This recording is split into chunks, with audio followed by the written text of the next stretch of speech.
Hello, fellow robots out there in internet land. I am Sobertron, and welcome to the next episode of Titancraft Season 6 here on Tango Tech's Patreon server, Titancraft. Guys, if you're interested in joining me here on this server, which is Tango Tech's pay-to-play server, link in the description for Tango's Patreon. So, last time, we did some stuff. We did a lot of things that took a very long time. Not these bridges, though. These bridges took no time at all. I absolutely love them. The more I look at them, the more I think they are fantastic, and I think my new favorite sound is walking on the lantern. There we go. It's hard on stairs. Anyway, we also built this crazy, insane cactus farm. And AFKing here for 2 hours fills up my temporary double chest down here. So I've modified a thing, and now it's just being made into bone meal. So it's been going for a little bit. I actually haven't spent too much time here after last episode. Mostly because I have been digging in the nether just to make our, wither skeleton farm a little bit more efficient. And that's going great. That's going fantastic. Our problem is repairing all those picks, and by, I'm not doing that, DJ's doing that, and he's getting a little tired of it.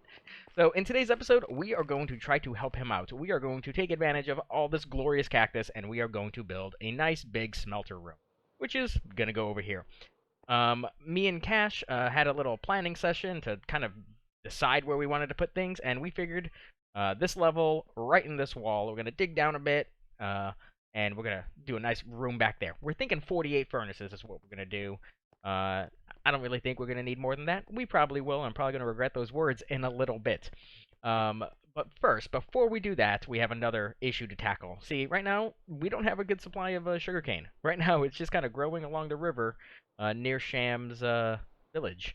So what I thought about doing was trying to use this dead space here in these corners.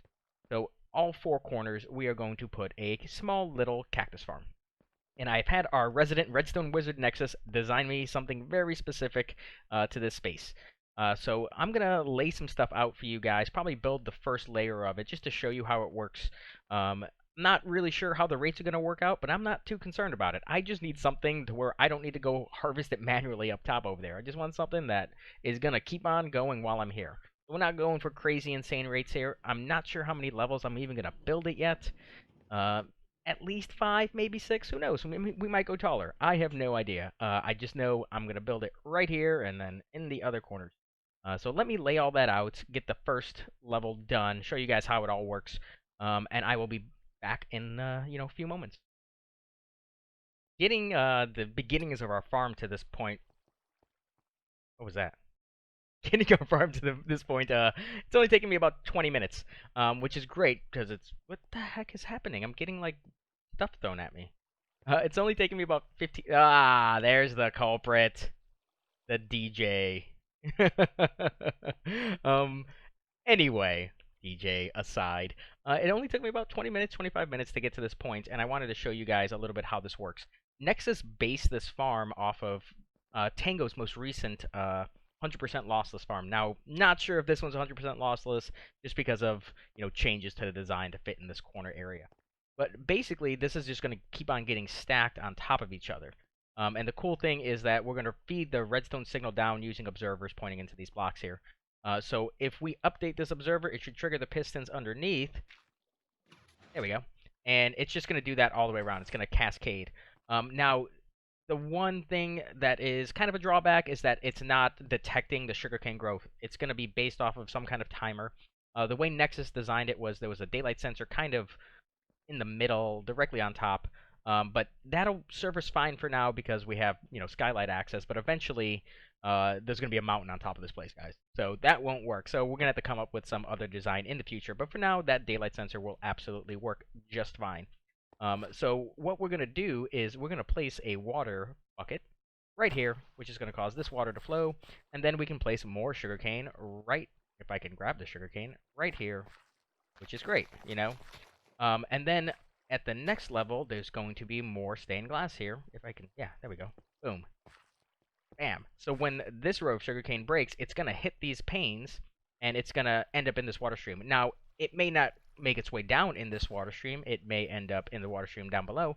But because it's aligned against the glass, that's fine. It'll just drop all the way down, end up in the water stream underneath, and then eventually make its way to a bubble vader over here. DJ is very interested in this farm. I can tell. He has no idea what I'm doing right now. It's great. Oh, thank you, good sir. But yeah, this isn't gonna take long at all. A pickup, please. Thank you. Not gonna take long at all. I think we're gonna go with 6 layers. I'm not 100% sure on that. It all depends on really the height. But I think 6 layers will fit and still be beneath the level of the cactus farm. I'm not sure if I want to do anything else in the future up top here, but we'll see. Now, storage-wise, what we're gonna do temporarily is put it near where our gunpowder is being stored. Eventually, I plan on having all of these kind of bubble baiters and pipes and craziness ending up in our storage, which is going to be in the middle. I'm going to have a couple of bulk storage rooms off of our main storage to store like the gunpowder and the sugarcane. And then eventually, once we have that furnace room working, any excess cactus will be converted into bone meal and have it sent there as well. Just so I don't have to have separate locations where all of my items are stored. I'd rather have one spot, just go there and grab everything I need. So now I'm going to spend the next few hours, building this one and all the other ones. But I'm probably going to come back once this first one is done. That way I can show you it in its infinite glory, and show you, hopefully catch it on camera when that daylight sensor triggers. And if not, it is what it is. Days are lasting very long times on this server, so it all depends on when I get done. But I will be back either way in a little bit just to show you the full first module, and then hopefully maybe DJ can help me build the other 3, because, yeah, that would be nice to have the assistance. As promised, I am back, and the first module is all complete. It's great. And there it goes. Wow. Really good timing there. Now, there was one thing about this design that I'm not liking, and that's the fact because observers are reading the daylight sensor, which is right. You can't see it, but it's in there. It's in there. Trust me. Because the observers are reading it, um, it's pulsing a lot. Like it'll go, morning, night. It keeps pulsing every time the daylight changes, essentially. So I might change this up, possibly even in this episode. But for now, I'm gonna let it ride. I'm absolutely gonna let it ride. One thing I did have to add in was these glowstone blocks right here, because there may or may not have been a creeper that spawned at the bottom level, and he may or may not have exploded and blew up some of this. But it's fine. I fixed it. It's all done. So yeah, now there's light there, and there's also a couple rows down there. Hopefully everything inside should be above light level 7. I've been kind of collecting it for a few minutes now, and it's, look at that. That was like 30. That's great. I don't need this to be super crazy, producing double chests upon double chests. I just need it to supply me and my friends with enough rockets to, last the season. And if there's extras, then maybe we'll figure something out. But honestly, not trying for that. One thing that's really cool, I made it 8 levels tall, and so there are 3.75 stacks of sugarcane stalks. Let's call it that. So when I finish the other 3, we'll have exactly 15 stacks. So in theory, if this thing was full and it were to fire, I'd be getting, 15 stacks of sugarcane every time it fires if it was fully grown. Now, TPS being what it is on this crazy populated server, I'm not going to get that anytime soon. But it's good to know that theoretically, if this thing fired once a day, I should be getting 15 stacks every 20 minutes. So in an hour, I should get 45 stacks. And that's pretty fantastic. I'm not going to lie. As you can see a moment ago, I have not routed this up yet. I'm just going over here. I might just put a hopper into a double chest to make my life easy. But it's already, producing its thing. It's doing its thing. So I'm going to build the other 3, and then route it all together eventually. What I'm thinking is the ones in those 2 corners there are just going to have a nice water stream that brings it here, and then that'll connect up in the middle. And same over there. Route it to that one, and then connect it up in the middle, and it'll be great. But I have to build. It took me about an hour to build this whole thing, including the little creeper fiasco I had down at the bottom. So I'll be back once all that's done, so like 3 hours from now. So, yeah. See you soon.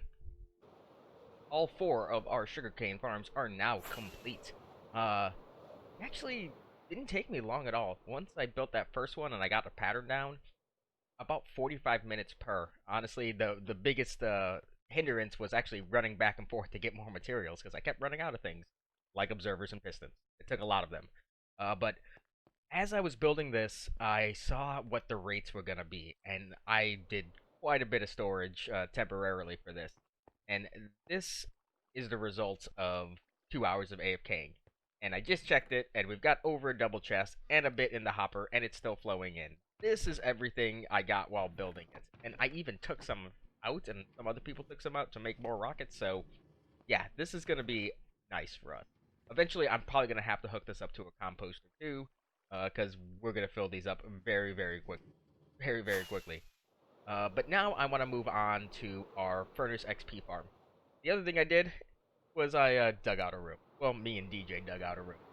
So this is gonna be where our furnace XP farm is, and it's right off of the lowest ring level. Jump boot. Right off the lowest ring level. I have an idea for the way down here. It's not gonna be a straight path. I kind of want it to be a bit more windy, and then a gradual decline into the room itself. I'm not sure if the furnaces are going to be on this level or one higher. I think I want to put them one higher. It just gives you access to the hopper and the dropper that's going to be underneath there for item destruction system once the furnaces are good. But right now, I want to go over to this, what we call the unofficial Titancraft test world. A bunch of players are there. There's these little plots, and we can design things.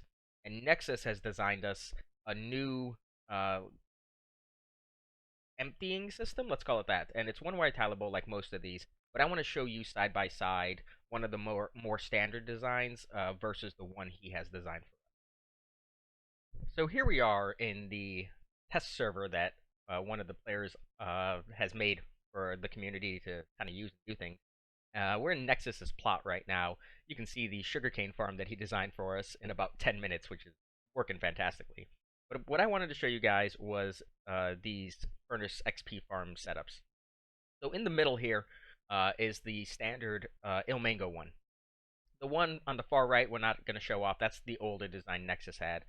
This is the newer one, which is very similar to his old one, except it saves a bit on resources, specifically redstone blocks. We don't need to use them in this design, and I don't have a whole lot of redstone right now, because I only have what we dug out of, the big hole where the creeper and cactus farm are.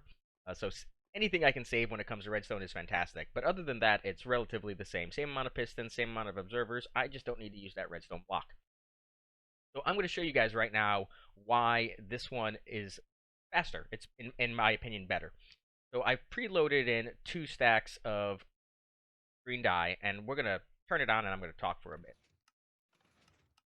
So one of the biggest hindrances in these is as the system is emptying, you're still cooking more cactus, which means you're using fuel, but that is going to end up getting destroyed in the process because there's really no way to lock this hopper, because you don't want it locked because there's going to be items in there.